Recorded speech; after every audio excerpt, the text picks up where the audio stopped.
안녕하세요. 연극 와이프 관객과의 대화 MC를 맡게 된 에릭 역의 정한입니다. 만나서 반갑습니다. 오늘 공연을 관람해주신 관객분들과 연극 와이프의 연출을 맡으신 신유청 연출님과 함께 관객과의 대화를 진행하고자 합니다. 그리고 특별히 오늘 마조리 역의 표지은 배우가 스페셜 게스트로 관객과의 대화를 함께하게 되었습니다. 자, 함께하게 되셨으니 우리 연극 와이프는 어떤 작품인지, 또 와이프를 관람하신 관객분들께 인사 한 말씀과 함께 소감을 또 얘기해 주실 수 있나요? 네, 안녕하세요. 마조리 역의 표지은입니다. 연극 와이프라는 작품은 뭐 1차원적으로 보면 퀴어에 대한 이야기, 성소수자들에 대한 이야기를 담고 있다고 볼 수 있는데, 저는 이 작품을 하면서 그냥 저희가 평소에 생각했던 뭐 작은 편견이라든지 작은 뭐 고정관념들, 그런 모든 것들을 한 번 더 생각해보고 한 번 더 이제 세상을 바라보는 시각을 넓힐 수 있는 그런 작품이라고 생각을 해요. 그래서 단순히 뭐 퀴어나 소수자들에만 국한되어서 해석하기보다는 그냥 저희가 정말 숨쉬듯이 하고 있었던 그런 차별적인 행동이라든지 인식하고 있었던 것, 그런 것들을 한 번 더 생각해보는 그런 작품이라고 생각합니다. 네. 답변 감사합니다. 네. 그리고 또 저희 연출님 화요일에 이어서 오늘도 함께 하고 계신데요. 연출님도 와이프가 어떤 작품인지 또 오신 관객분들에게 한번 말씀을 부탁드리겠습니다. 네, 연출 맡은 신유청입니다. 와이프를 저도 어떤 작품인지 정말 한마디로 말씀드리긴 참 어려운 작품인 것 같고, 대본 읽었을 때 저도 관객 여러분들과 똑같이 알 수 없는 어떤 감흥들이 계속 밀려오고, 이번 공연 때도 첫 리딩 하는데 저희 스태프들은 같이 이제 공연해왔던 스태프들도 정말 막 속으로 많이 울게 되는, 너무 이제 첫날부터 첫 리딩 하는데 막 거의 울 수 없으니까 막 눈물을 참으면서 여러분 배우들의 리딩을 듣곤 했는데, 저도 이제 퀴어에 대한 이야기라고 생각을 하긴 하지만은 매번 할 때마다 이렇게 잘 들리는 단어들이 새롭게 다가오는 것 같아요. 근데 최근 들어서는 자유라고 하는 단어가 많이 더 어떤 근본적인 단어라고 생각이 드는데, 찾아보니까 이제 자유라고 하는 게 스스로 자자의 말미암 유인데, 우리가 자유라고 하는 것을 향해서 늘 살고 있고, 어쩌면 역사라고 하는 것이 자유가 계속 확장됐다라고 볼 수 있는데, 과연 저는 질문이 드는 게, 인간이 스스로 말미암을 수 있을까, 스스로 존재할 수 있을까라고 하는 막 어떤 역설적인 막 질문도 들더라고요.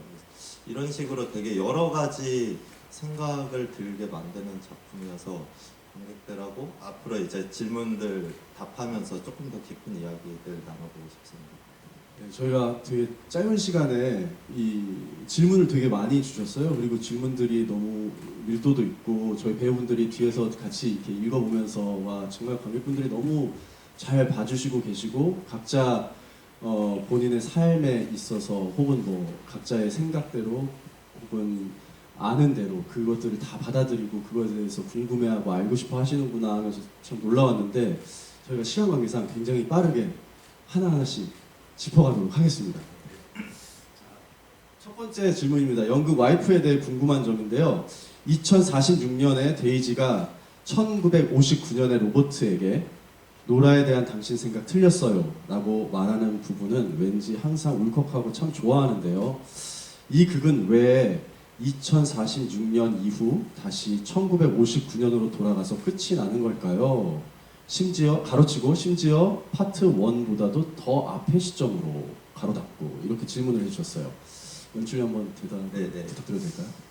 이게 역사를 다루고 있는 작품인 것 같아요. 우리가 흔히 아는 역사는 어떤 유명한 알려진 어떤 사람들의 역사이지만은, 이 작품에서는 알려지지 않아 우리가 알 수 없는 어떤 진짜 역사 속에 묻힌 인물들을 끄집어내서 그 역사의 이면들을 보여주고 있다라고 생각이 들고, 그 역사를 바라보는 관점 중에 이렇게 직진적인 역사관이 있고, 또 순환하는 역사가 있다라고 해요. 근데 다 맞는 얘기잖아요. 뭔가 우리가 이전 과거들을 잊고 계속 앞으로 나아가는 부분도 있지만 계속 앞으로 나아가다 보면 또 어떤 시점에서는 다시 원위치처럼 느껴질 때도 있는 거고. 근데 그래서 이 두 가지를 합쳐서 나선형 역사관이라고 해서 이렇게 마치 나사 돌리듯이 위에서 보면 그게 제자리를 뱅글뱅글 돌고 있지만 분명히 앞으로 나아가고 있는, 그렇게 두 가지를 합쳐서 역사를 나선형 역사관이라고 하는데, 저는 이 작품 안에서 뭔가 반복되고 있는, 반복이 주는 무력감들이 느껴지고, 그럼에도 불구하고 반복은 되고 있지만 계속 뭔가가 나아지고 있는 상황들이 있고, 이 두 가지가 합쳐져서 2046년까지 오고 있지 않나라는 생각이 들어요. 그래서 어쩌면은 저희가 이제 1막, 2막, 3막 하면서 뭔가 세상이 나아진 것 같다라고 느껴졌는데, 4막에 그 2046년 분장실에 그 도래했을 때 뭔가 똑같아지는 거에서 오는 굉장히 무력감들이 수잔나를 통해서 보여지고 있다라고 생각이 들고, 하지만 원점이긴 하지만 분명히 달라진 무언가의 힘이 있고, 그 힘을 데이지가 있고 이제 로버트에게 이야기를 하고 있지 않나라고 생각이 드는데, 그 힘은 한 개인의 힘이 아니고 우리가 알지 못하는 어떤 우리 조상들, 우리에게 잊혀진 어떤 인물들로부터 받은 영향들이 축적되어서 로버트에게 어떤 그 당신의 생각은 틀렸다라고 말할 수 있는, 어떤 스스로 존재할 수 있는 내면의 힘이 생겼다라고 생각이 들더라고요. 그런 어떤 역사관들하고 이런 지점들을 바라보면은 왜 다시 1959년도로 돌아왔는지, 이런 것들이 좀 생각이 되지 않을까라는 생각이 들어요. 조금 더 보충을 하자면은 마치 그 숫자로 얘기하자면 0도와 360도가 사실 같은 자리잖아요. 근데 0도에서 시작했을 때는 모든 상황들이 뭔가 불평, 불만, 그리고 어떤 내가 극복할 수 없는 자기 무력감들을 느끼는데, 그로부터 떠나서 360도로 왔을 때 다시 제자리이지만 360과 0도는 같은 포지션이긴 하지만 완전히 다르다라고 볼 수 있죠. 그때는 뭔가 내 안에 충분한 어떤 기쁨이 있고 어떤 상황을 극복해 나갈 수 있는 어떤 내적인 힘이 장착되어 있다. 그 힘을 바탕으로 제자리이긴 하지만 달라진, 네, 그런 부분이라고 생각이 들어집니다. 저는 사실 이 질문 보고 오늘 이제 마지막을 뒤에서 보면서 그냥 그런 생각이 들었어요. 이 개구리와 트럼펫에서 쪽파티를 할 때 데이지와 수잔나가 같이 자리를 할 텐데, 그것이 마치 그 1959년 때에 그 가든 파티에서 만난 수잔나와 데이지, 환경은 다르지만 그 둘이 똑같이 이렇게 연결이 돼서 이렇게 붙어 버리는 그런 느낌을 받았다고나 할까요? 그런 것들이 좀 느껴졌습니다. 지은 배우님은 그 다음 질문으로 한번 넘어가서 대답을 해볼까요? 자, 마조리 캐릭터가 주는 의미가 궁금합니다. 가발 디자이너 마조리는 언급만 되다가 2046년에야 비로소 모습을 드러내는데요. 꽤나 차별적이고 공격적인 언행은 상상치 못한 것이었습니다. 마조리 캐릭터를 등장시킴으로써 얻고자 하는 효과가 무엇인가요? 라고 질문을 주셨습니다. 네, 마조리를 처음에 생각했을 때 해결되지 않는 부분들이 마조리 자체에 굉장히 많이 있더라고요. 대사도 그렇고 사실 거의 마지막에 나와서 대사를 하는데, 그러다 보니까 대사가 너무 소중해지는 거예요, 배우 입장에서. 그래서 이 대사를 하나하나 이제 어떻게 이거를 내가 찾아서 할까, 그래서 고민을 이렇게 많이 했는데, 저희 처음에 대본 분석하고 할 때 최대한 마조리를 배제하고 다른 인물들을 먼저 집중을 해서 봤어요. 그러다 보니까 사실 마조리가 하는 대화, 말이나 이런 거에 이제 외적인 것이 내포가 더 많이 되어 있고, 사실 마조리는 제가 생각했을 때 단순한 인물, 가발팀 그냥 사람은 아닌 것 같다라고 저는 생각을 했거든요. 그래서 가발팀 마조리는 거의 수잔나와 똑같이 거의 한 세기 동안 그 연극을 함께 하고 연극의 한 곁에 있는 사람인데, 사실은 가장 아래에 위치하는 사람이기도 하고, 그리고 가발을, 그러니까 왜 하필 가발팀일까, 왜 하필 가발을 담당하는 사람일까, 생각을 하다가 이제 가발이 언급이 많이 되잖아요. 가발이 뭐 수세미 같다, 헝클어졌다, 뭐 이거 가발이 마음에 안 든다 하는 그런 거. 그러니까 왜 인물들이 가발을 불편해할까? 그렇다면 가발에 뭐가 의미가 있을 것 같은데 라고 생각을 했을 때 가발 자체가 그냥 저희가 지금 이 사회에 살아가는데 잘못 씌워지고 있는 프레임, 뭔가 차별, 편견 이런 거를 말하는 것 같았어요. 그래서 그런 거를 계속 담당하는 사람이 있고 항상 모든 씬마다 그게 불편하고 너무 이게 막 거추장스럽고 한데 결국은 그걸 나중에 고쳐서 왔을 때 그때 상황이 어떠냐 이걸 다 고쳤다라고 말을 하고 그 이후의 상황이 어떻게 펼쳐지느냐를 봤을 때 수잔나랑 데이지가 이제 사막에서 수잔나가 되게 절망을 한 상황이잖아요. 이제 그만두겠다, 다 의미 없다라고 했을 때 이제 그 둘의 대화에서 모든 관계성을 이제 한번 풀어내고 약간 오막이 시작되는 느낌? 이제 한번 해방이 돼서 서로에게 뭔가 대화를 나눌 때 그 깊이감이 넓어져 있을 상태에 가발이 이제 고쳐졌다라고 얘기하고 이런 먼 미래잖아요. 사실 그로부터 이제 공연은 한 번 더 남았기 때문에 또 다른 미래를 바라보는 사람의 관점에서 이제 세상이 편견이라든지 이런 차별, 우리가 잘못 알고 있었던 색안경 같은 것들이 고쳐졌을 때 그 먼 미래를 바라볼 수 있게 해주는 인물이지 않나?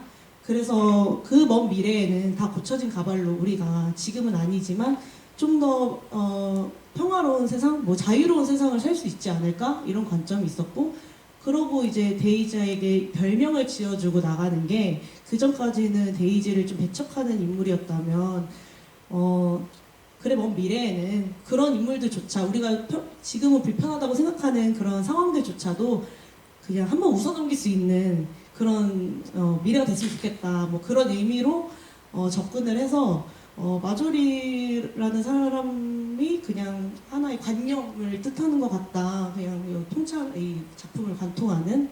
그래서 작가님이 썼을 때 그냥 미래를 한 번 더 생각하게 만들 수 있는 그런 인물인 것 같다라고 생각을 했습니다. 네, 감사합니다. 이 질문은 신유청 연출님에게 궁금한 점으로 해서 올라온 질문인데요. 극 중에서는 연극 배우인 수잔나가 이건 그냥 연극일 뿐이라고 아무것도 못 바꾼다고 말하죠. 하지만 막상 극 중 모든 인물들의 변화는 연극을 보고 인형의 집, 노라가 문을 나서는 마지막 장면으로부터 시작된 거라고 느꼈어요.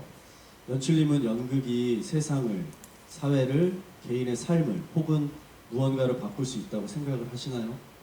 2046년의 데이지가 행복해질 수 있는 세상을 위해 연극은 무엇을 할 수 있을까요? 라고 질문을 주셨거든요. 사실 어릴 때를 생각해 보면은 제가 연극을 시작할 때는 와 연극이 진짜 멋진 장르구나 하면서 세상을 변화시킬 수 있는 일에 내가 일조를 하고 있구나라는 생각으로 뛰어들었던 것 같아요. 근데 막상 연극을 하다 보니까 세상까지는 좀 무리고 약간 대학로까지만 한번 이러면서 연극을 또 하다가 대학로도 아니고 그냥 우리 팀? 근데 또 막상 하다 보니까 또 팀도 무리인 것 같고 나만 변하자 약간 이렇게 계속 근데 사실 나도 안 변하는 게 참 계속 그렇게 나이가 들어가는 것 같아요. 그래서 참 세상을 변화시킨다라고 하는 말 자체가 어쩌면 젊을 때는 호기롭게 그런 생각을 품을 수 있지만 점차 갈수록 그건 좀 오만이지 않나 이런 생각까지 들더라고요. 근데 그럼에도 불구하고 연극을 하고 또 그것이 누군가에게 영향을 미치고 할 때 기쁨과 뿌듯함이 있는 게 우리가 이 일을 하고 있는 일인 것 같고 물론 이 연극과 비교할 건 아니지만 마더 테레사 이제 정한 배우가 카스 때 마더 테레사 얘기를 하는데 그분께서 이제 캘커타에서 정말 극빈층과 함께 할 때 누군가가 와서 당신이 하는 일이 참 소중하긴 한데 이게 과연 세상을 변화시킬까요? 라고 물어봤다라고 하더라고요. 근데 내가 하는 일이 세상을 변화시킬 수 없지만 예를 들어 내가 겐지스강에 물 한 컵을 뜬다라고 해서 겐지스강 물이 마르진 않겠지만 그럼에도 불구하고 물이 줄어든 건 아니냐라고 답변을 했다라고 하더라고요. 근데 이게 반드시 어떤 변화를 우리가 만나기 위해서 하는 일은 맞긴 하지만 그 변화를 우리 세대 때 볼 순 없을 수도 있잖아요. 근데 그러면은 목표 자체를 변화를 보려고가 아니고 해야만 하는 일이기 때문에 침묵하지 않고 하는 것이지 않을까라는 생각을 하고 있어요. 그래서 저희로서는 알 수 없죠. 근데 이제 그 변화들의 씨앗이 관객들에게 심겨지길 바라는 마음으로 연극을 하고 있고, 그게 잠시 모여서 하는 팀들이지만 그런 부분들이 우리의 열정을 불러일으킨다라고 생각이 들더라고요. 좋은 질문이라고 생각이 들어요. 좋은 질문, 좋은 답변 감사합니다. 무대에 대한 질문인데요. 무대 동선이 2층에서부터 극 사이드, 무대 전체와 뒤쪽에서 등장하는 연출 등 굉장히 넓고 다채롭게 느꼈습니다. 동선이나 연출을 고려하실 때 어떤 고민들이 있으셨는지 궁금합니다. 라고 질문해 주셨거든요. 네, 조금 짧게 답변드리자면은 이 공연을 할 때마다 극장들이 바뀌었고 그 극장을 최대한 잘 이용하고 싶다라는 생각이 들었고, 그 이유는 뭐 모든 연극을 그렇게 하는 건 아니지만 이 작품을 사무엘 아담스 작가가 와이프는 연극 그 자체다라고 이야기를 했는데, 그 말이 초연 때는 참 실감이 안 나는데 이번에 하면 정말 그런 것들이 되게 단어들이, 짧은 말들이 제 마음속에 잘 확장이 되는 경험을 느꼈는데, 그냥 그 연극 그 자체가 존재하기 위해서는 이 극장 안에 잘 담겨 있어야 될 것 같고, 관객 여러분들이 내가 있는 이곳의 극장을 뭔가 마음껏 느꼈으면 좋겠다라는 생각으로 다채롭게 썼다라고 답변드리겠습니다. 이 질문은 지은 배우님도 같이 답변을 해주시면 좋겠습니다. 관객분들이 많이 알아줬으면 하는 디테일이 있나요? 라고 연출님과 지은 배우님께 질문을 드리겠습니다. 네, 디테일. 저희 등퇴장하는 그런 거 이제 의미가 많이 담겨 있잖아요. 등퇴장, 배우들의 등퇴장, 네. 그런 디테일을 좀 이렇게 너무 포괄적으로 등퇴장하는 거 열심히 봐주십시오. 뭐 이렇게 말씀드리기도 죄송한데, 저희가 쓰는 그 길, 배우들만의 뭐 선, 뭐 이런 게 존재하거든요. 그런 거를 한번 생각하고 보시면은 또 뭔가 다른 모습들을 볼 수 있지 않을까 하는 거, 네, 뭐 그런 디테일. 네. 좀 부족할까요? 더 큰 디테일을 봤어요. 사실 이제 네. 에릭 같은 경우도 이제 데이지가 나가는 동선하고 에릭 들어오는 동선이 겹치거든요. 네. 사실 좀 네. 어두운 조명 속이지만 그죠. 거기 안에도 또 디테일들이 다 있고 맞아요. 한 거니까. 저 약간 개인적으로는 예. 이제 여배우 할 때 이제 유머로 나오잖아요. 그때 매번 똑같은 동선을 쓰는데 마지막이 이제 딱 사막 전에 극중극에서만 스포 같아서 좀 그런데, 원래 노라가 먼저 항상 퇴장을 하고 유머가 퇴장을 하는 것이 저희들만의 그런 디테일이었는데, 그때는 유머가 먼저 퇴장을 해요. 이제 뭐 그런 의미 같은 거를 이제 한 번 더 생각해 보실 수 있으면 좀 좋을 것 같다. 네. 좋은 답변이죠. 연출님 혹시 또 있을까요?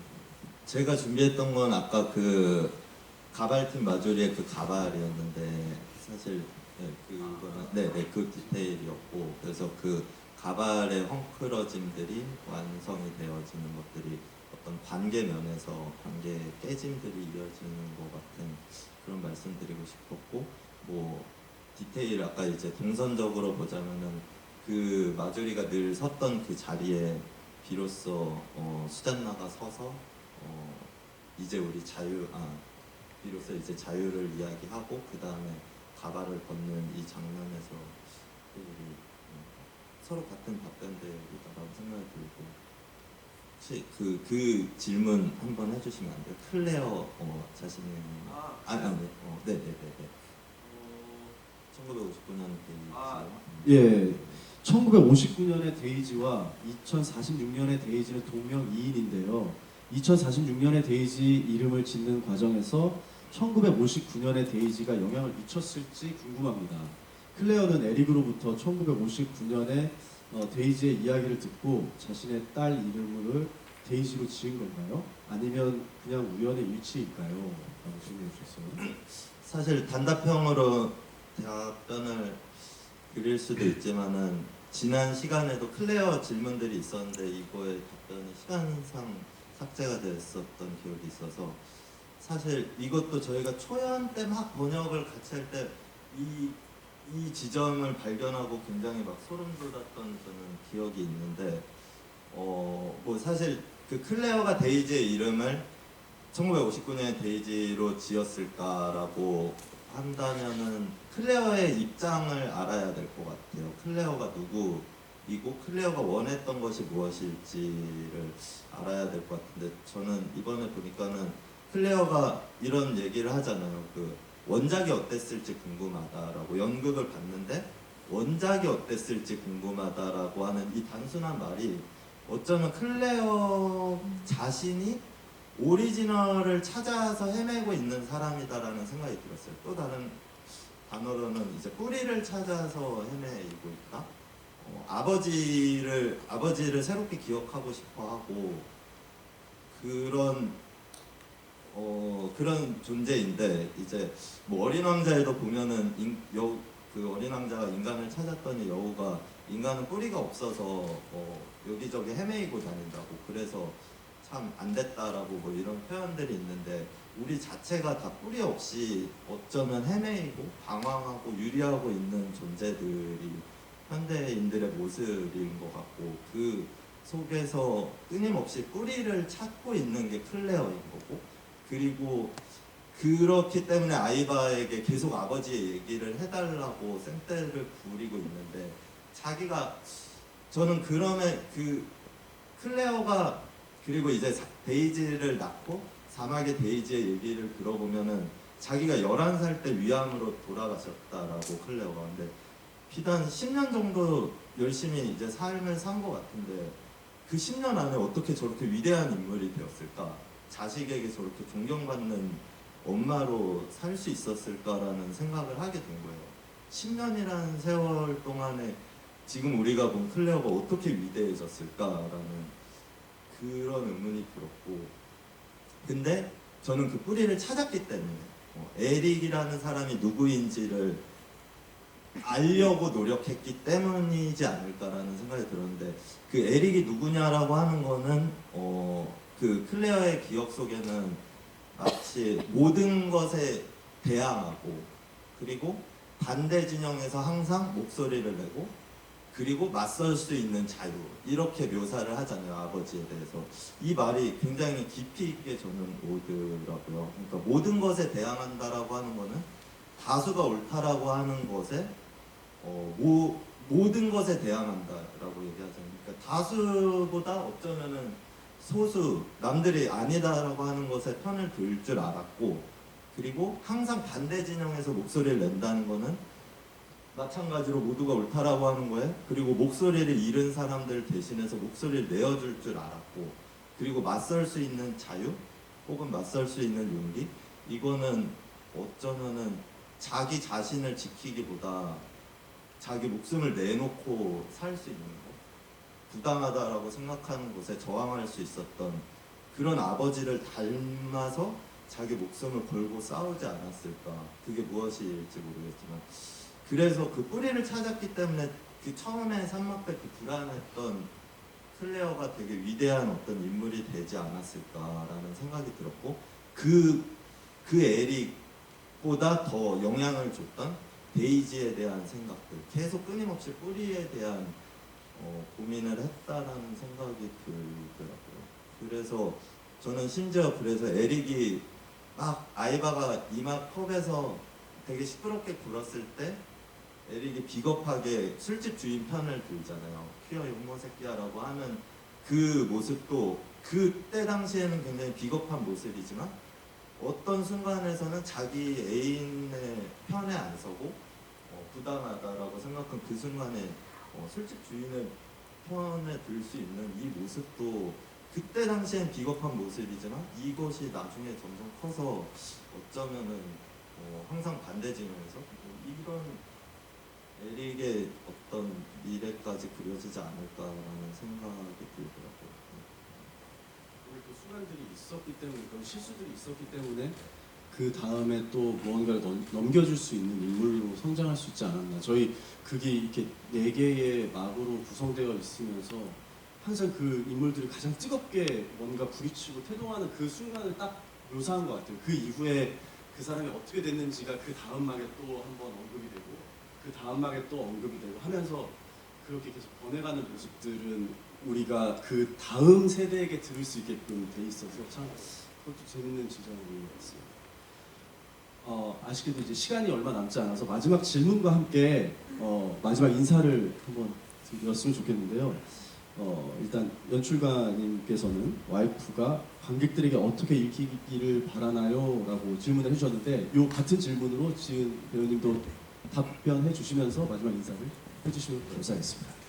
참 이게 내 가슴을 막 뜨겁게 하는 이유가 무엇일까라는 생각이 와이프를 안 하고 있는 동안에 계속 들더라고요. 그래서 한번 다시 만나면 더 성숙해진 모습으로 이거를 해석해낼 수 있지 않을까라고 하는 것이 그 와이프를 다시 하게 된 이유인데, 정말 연극만 하고 마치 수잔나처럼 나는 극장 안에만 존재하고 있고 무엇을 행동하지 못하고 있는 제 모습들이 되게 분리되어서 느껴질 때가 있었는데, 뭔가 이 작품이 행동을 촉구시킨다라는 생각이 들었고, 근데 무엇을 해야 할까라는 막연함에 부딪힐 때 이 작품이 얘기하고 있는 결론이 있는 것 같은데, 내가 무엇을 해야 하냐라는 질문에 앞서서 내가 어느 이야기의 일부인가라는 그 질문을 먼저 해야 한다라는 이야기가 있는데,